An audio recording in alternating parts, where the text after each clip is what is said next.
I also have to make sure that he's doing what he's supposed to. I also have to learn to trust him.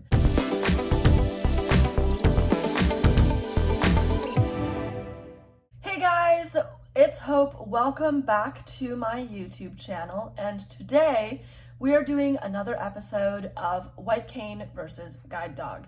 And actually, this is the last episode of White Cane versus Guide Dog, where we talk about the cons of using a guide dog. So let's jump right in. Con number 1.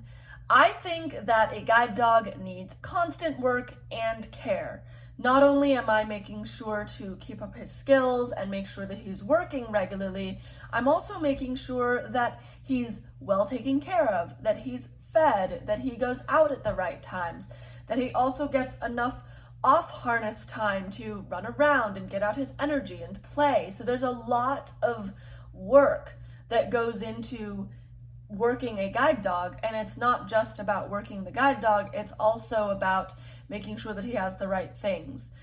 I watched a video from Molly Burke the other day, and she was talking about all the things that she needs to bring for her guide dog when she goes somewhere, and I totally agree.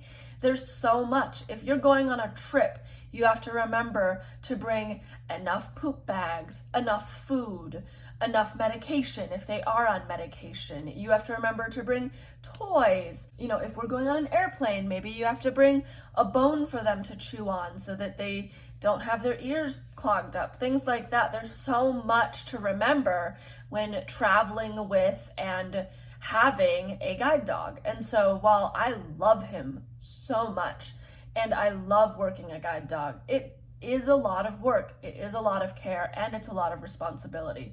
So I think that's sometimes a con, especially on the days when I'm like, I don't want to take my dog out for a walk, but I have to because he needs the exercise. He needs that time to run around and play and do all that.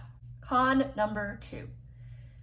Guide dogs, sadly, have a limited working life. There is a certain amount of time that they can work. And after that time is up, they do have to retire. And there's a couple reasons as to why. Number 1, we want to make sure that he gets a full senior life to do what he wants, to have a break. And also, sometimes they get old and they get unhealthy, like they may start losing their eyesight, or they may start losing their hearing, or they can't walk as fast, and that's really dangerous. If they can't walk fast, it's a little more dangerous to cross streets. So there's a lot of reasons why a guide dog will retire, but ultimately they will have to retire. And that means looking into, do I get a second dog?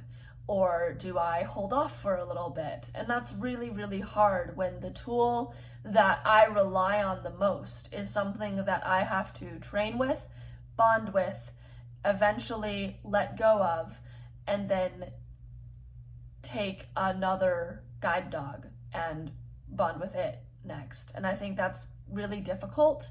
And I think that is one of the biggest cons when I look at having a guide dog.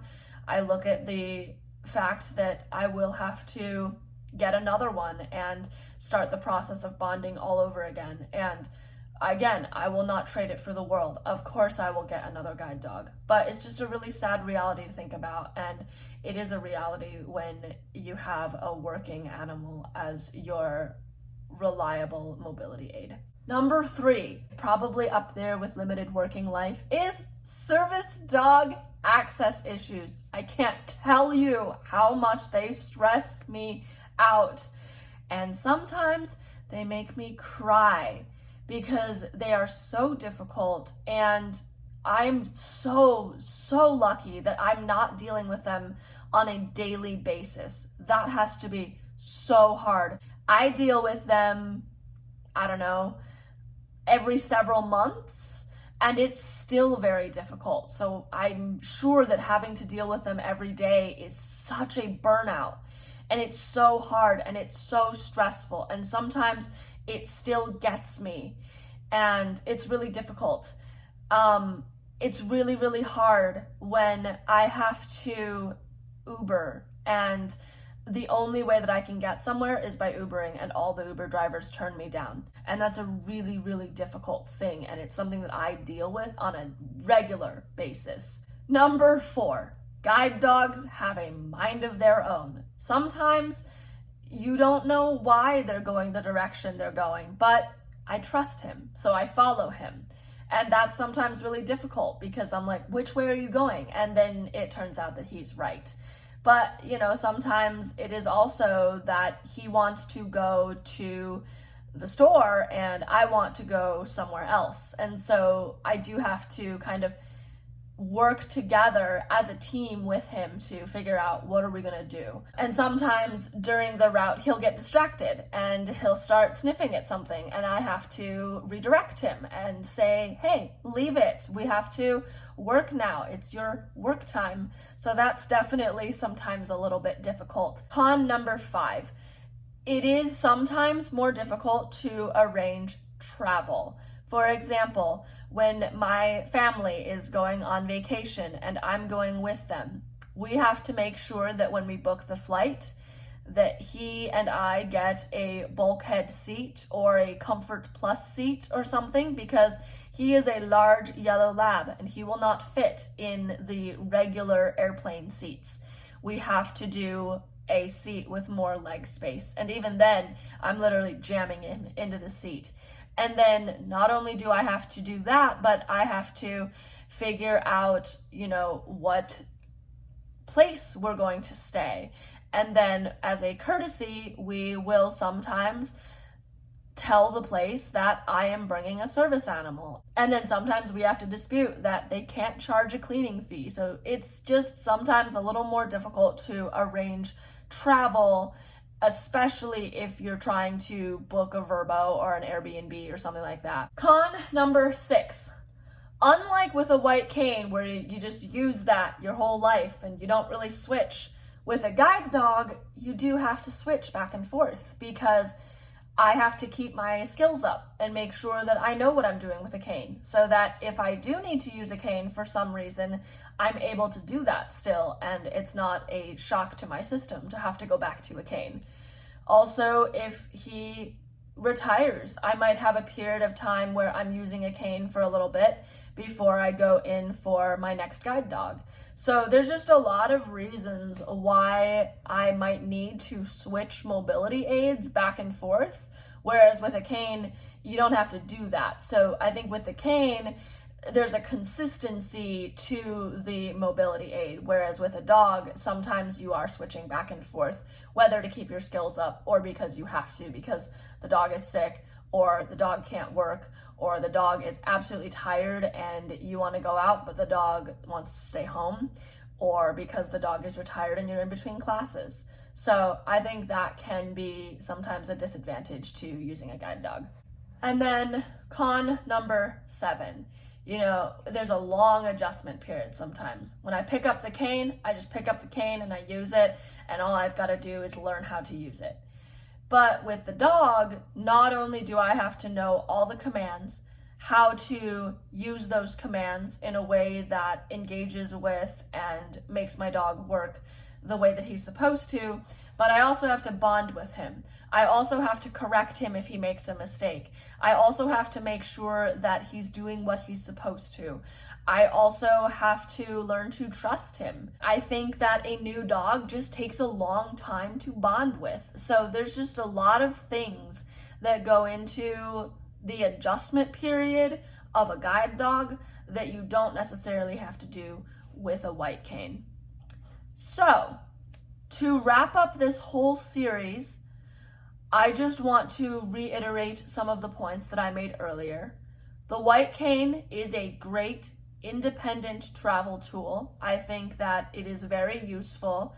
Many, many, many blind people use it and use it well and use it safely. I think that it is very nice just to have an object where I can use it when I need it and then put it in the closet when I'm done.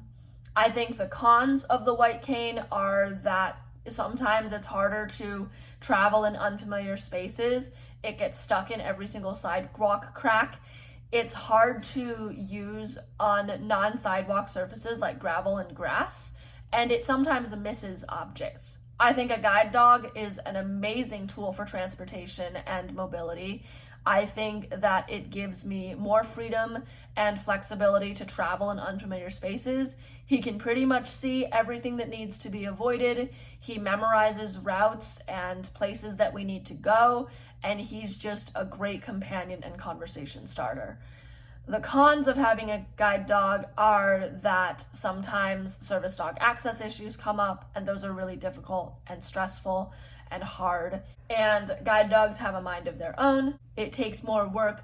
They have a limited working life. There's a really long adjustment period to learning how to work with the dog and trust him to do the things that I need him to do. And overall, it's just a lot of work and care and effort. I hope that you really enjoyed this series, and I hope that this series gave you information that will help you to kind of discover and learn what will work best for you and what mobility aid would be the best thing for you to have.